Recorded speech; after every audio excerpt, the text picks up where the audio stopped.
Where was Jesus for 3 days?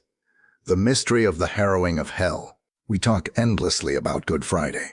We weep over the cross, the nails, the crown of thorns, and the blood. We celebrate Easter Sunday with trumpets, lilies, and shouts of, "He is risen."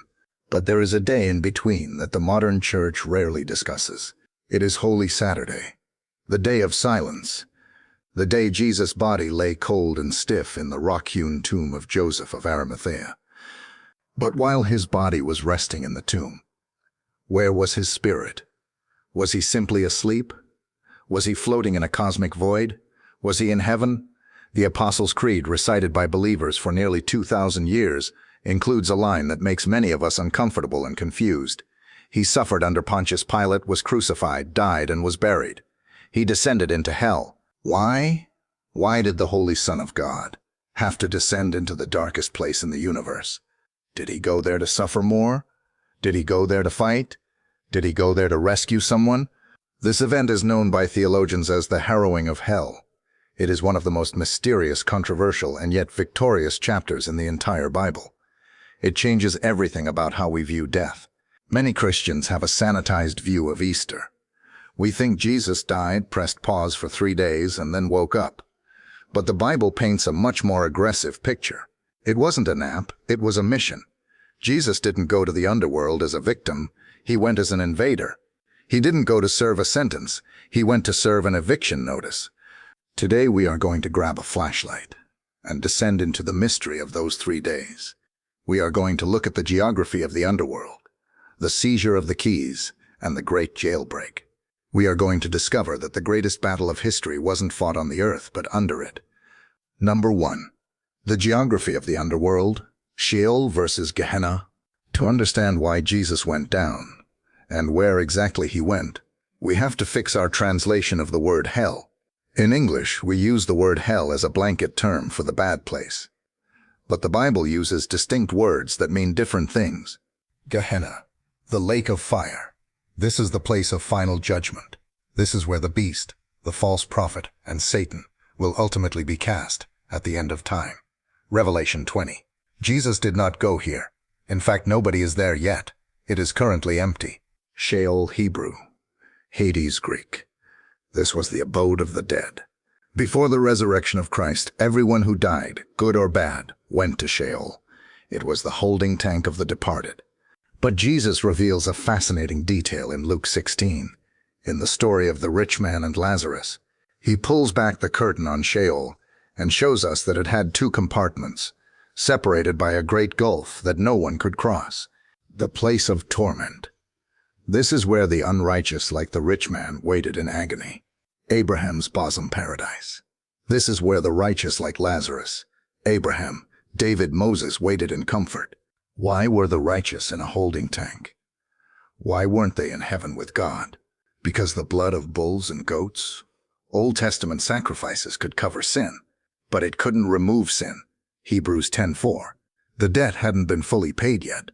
The door to the throne room was still shut to humanity. The Old Testament saints were saved, but they were on hold, waiting for the Messiah to open the gate. Jesus had to go to Sheol because that is where his friends were. He went to the paradise section of the underworld. Number 2. The mission of victory, not suffering. There is a dangerous teaching that suggests Jesus went to hell to be tortured by demons for 3 days to finish the payment for sin. This is theologically false. On the cross, just before he died, Jesus cried out, "It is finished." John 19:30. The Greek word is tetelestai, which means paid in full. The wrath of God was satisfied on the cross, not in hell. The atonement was completed on the wood, not in the fire. So if he didn't go to suffer, why did he go? He went to conquer. Colossians 2:15 gives us the picture. And having disarmed the powers and authorities, he made a public spectacle of them, triumphing over them by the cross. The language here is drawn from a Roman military triumph. When a general won a war, he would return to Rome in a parade. He would strip the enemy kings of their armor and drag them in chains behind his chariot to show the world they were defeated. Jesus descended into the underworld, not as a prisoner of war, but as the Special Forces commander. He walked right into Satan's headquarters. He walked past the principalities and powers. He stripped them of their authority. He went to show the powers of darkness that their greatest weapon, death, had just been broken by a man who could not be held by it. Number 3. The seizure of the keys. The transfer of authority. In Revelation 1:18, the risen Jesus appears to the Apostle John and makes a stunning declaration. I am the living one. I was dead, and now look, I am alive forever and ever, and I hold the keys of death and Hades. How did he get those keys? He took them. Hebrews 2:14 tells us that Satan held the power of death. For thousands of years, the devil was the jailer. Every time a human died, Satan could claim legal authority over them because of the curse of sin. He held the keys that locked the gates of the grave from the inside. When Jesus died, he entered the jail. But here was the problem for Satan. Jesus had no sin. The wages of sin is death, but Jesus had earned life. It was illegal for the grave to hold a sinless man. The system crashed. Jesus turned the tables on the jailer. He wrestled the keys of authority from the enemy's hand. Possessing keys means possessing authority. Because he holds the keys, Satan can no longer determine when you die. Only Jesus can, because he holds the keys. The grave is no longer a prison for the believer. It is a passageway. He had to go down to transfer the administration of death from the devil to himself. Number 4. The Great Jailbreak. Leading captivity.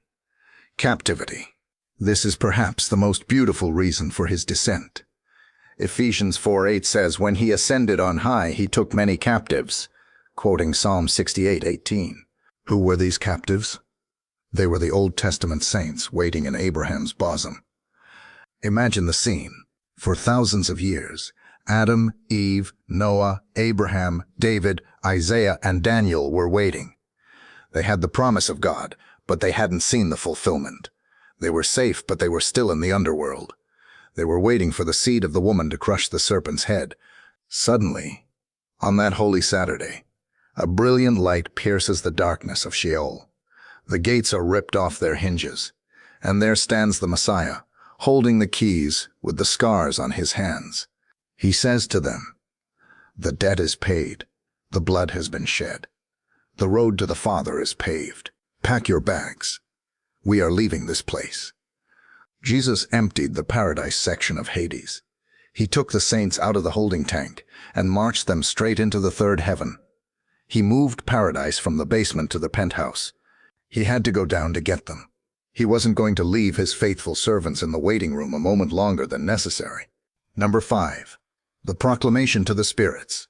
The victory lap. 1 Peter 3:19 adds another mysterious layer to this journey.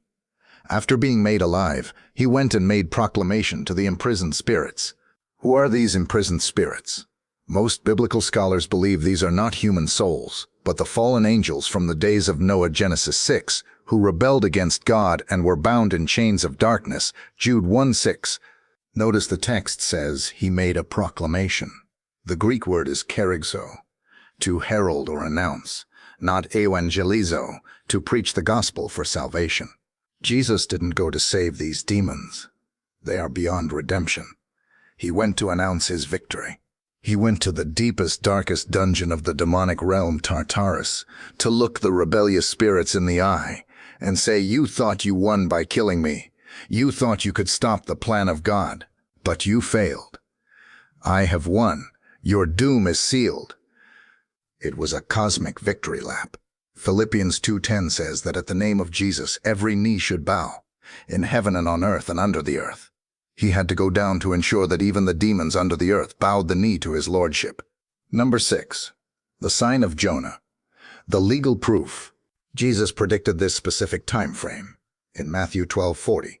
For as Jonah was 3 days and 3 nights in the belly of a huge fish, so the Son of Man will be 3 days and 3 nights in the heart of the earth. Jonah was swallowed by death. He went down to the roots of the mountains. Jonah 2:6. But the fish couldn't digest him. It had to vomit him out. Jesus had to go into the heart of the earth to fulfill the prophecy. The earth swallowed the Creator, but it got a bad case of indigestion. It couldn't consume him. It had to release him. This 3-day period was also the legal time frame in Jewish tradition to prove someone was truly dead. They believed the spirit hovered near the body for 3 days. By staying down for 3 full days, Jesus proved that his resurrection wasn't a resuscitation or a recovery from a coma. It was a total conquest of death itself. He fully died and he fully rose. Number 7. Why it matters for you. The fear of death is gone. Why does this theology matter to you today? Why should you care about what happened in the dark 2,000 years ago? Because you don't have to go there. Before Christ, death was a terrifying one-way trip into the gloom of Sheol. Even for the righteous, it was a place of shadows and waiting. But because Jesus went there, conquered it, and ripped the doors off, the destination for the believer has changed.